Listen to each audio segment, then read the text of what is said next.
Grândola Vila Morena, terra da fraternidade, o povo é quem mais ordena, dentro de ti a cidade, dentro de ti a cidade, o povo é quem mais ordena,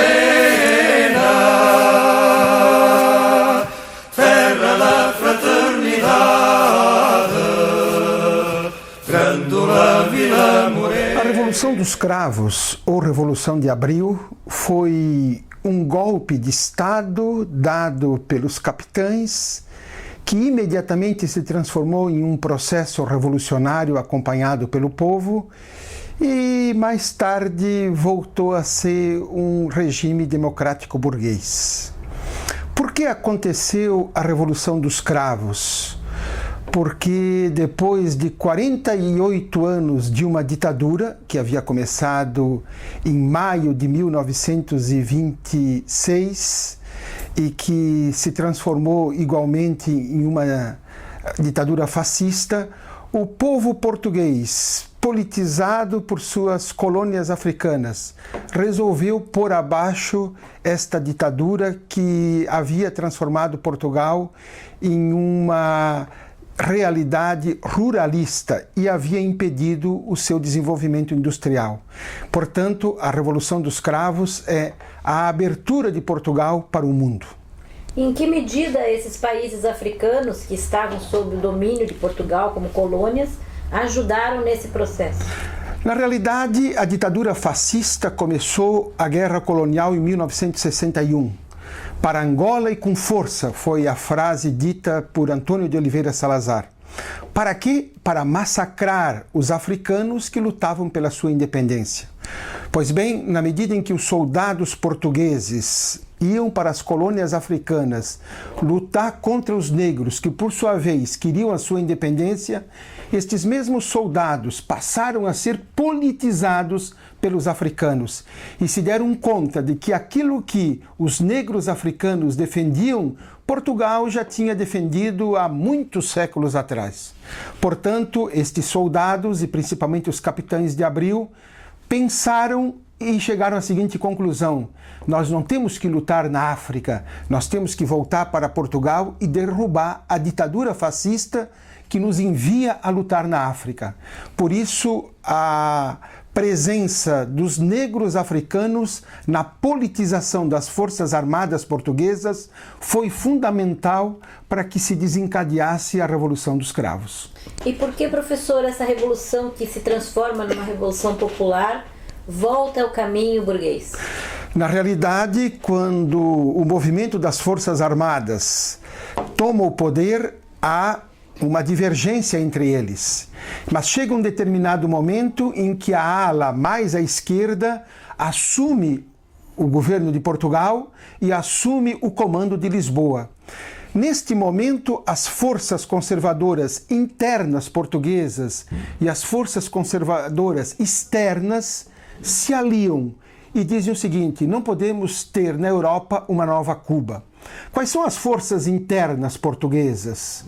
A Igreja, os partidos conservadores sob a liderança do Partido Socialista, comandado por Mário Soares, a burguesia industrial, a classe média, enfim, todos aqueles que teriam a perder com o caminho para o socialismo. E externamente, quem se organiza no mundo e impede que Portugal avance são os Estados Unidos, a Comunidade Europeia e a Espanha, cujo presidente era um ditador, Francisco Franco. Agora, o papel dos Estados Unidos foi fundamental para inviabilizar o caminho do socialismo em Portugal. Tanto é que Frank Carlucci, que foi embaixador e desempenhou um papel importante no Brasil e também durante o golpe de 1964 em nosso país, foi mandado para Lisboa. E em Lisboa, Frank Carlucci reuniu todas as forças conservadoras portuguesas, reuniu a comunidade europeia e, sob o comando de Kissinger, chegou-se até a pensar na possibilidade de uma invasão armada a Portugal, caso isso fosse necessário. É bom lembrar que naquela conjuntura se vivia o momento da Guerra Fria entre Washington e Moscou e não se permitiria que um país semi-periférico como Portugal se tornasse socialista. Tanto é que se falava em líderes à moda de Fidel Castro em Portugal.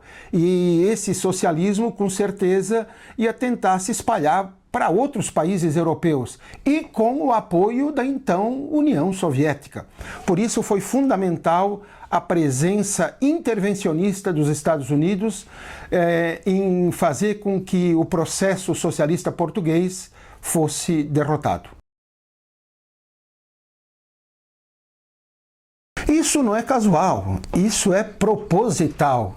Se você pegar os historiadores, cito um, Maxwell, quando trata da Revolução Traída e analisa, por exemplo, a presença portuguesa na África Austral, ele ignora completamente e com razão e a propósito a presença cubana no fim do apartheid na África Austral. Você ignorar a presença cubana na África Austral é a mesma coisa que querer não ver a presença portuguesa no Brasil durante a época colonial.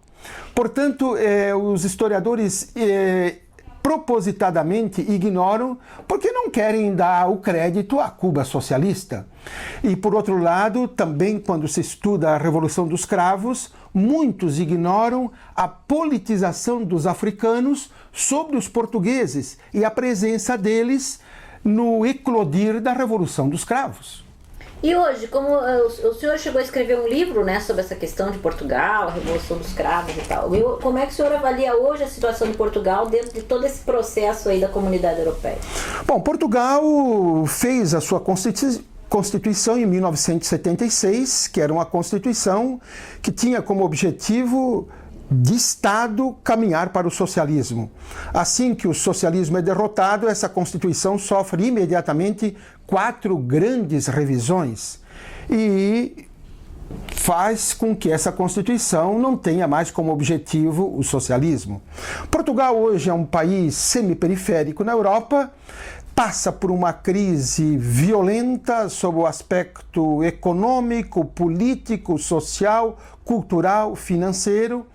E Portugal não tem grande perspectiva por ser um país pequeno e que na Europa pesa muito pouco. Vejo hoje em Portugal como única saída a organização de movimentos sociais, de partidos de esquerda e diria, é preciso um novo Abril em Portugal. Agora, há que se destacar também em toda essa história o papel relevante de Gilberto Freire no que toca ao colonialismo português, que nós não poderíamos deixar de falar.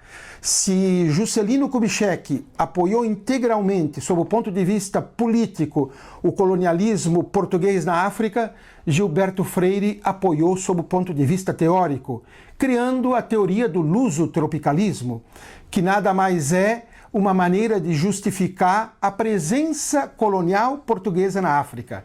E dizia Gilberto Freire, por meio da sua teoria, de que o português não se comportava como o belga, o alemão e o inglês, mas sim se misturava com os africanos e, portanto, não havia racismo. E cabe a um historiador inglês chamado Charles Boxer, conservador, chamar a atenção de Portugal e de Gilberto Freire dizendo o seguinte: um povo que durante 300 anos tira o excedente de um outro povo, o africano, embora se misture com ele, este povo é racista. Por quê? Porque ele se acha civilizado e o outro inculto. Ele se acha fazedor de história e o outro carente de história. Tanto é que este povo, o português, levou para Portugal a riqueza africana. É o racismo econômico que aparece no racismo cultural, étnico e político. Portanto, Freire, o brasileiro, nesse aspecto, foi um racista. Em cada esquina um amigo, em cada rosto e igualdade. Grândola Vila Morena, terra da fraternidade.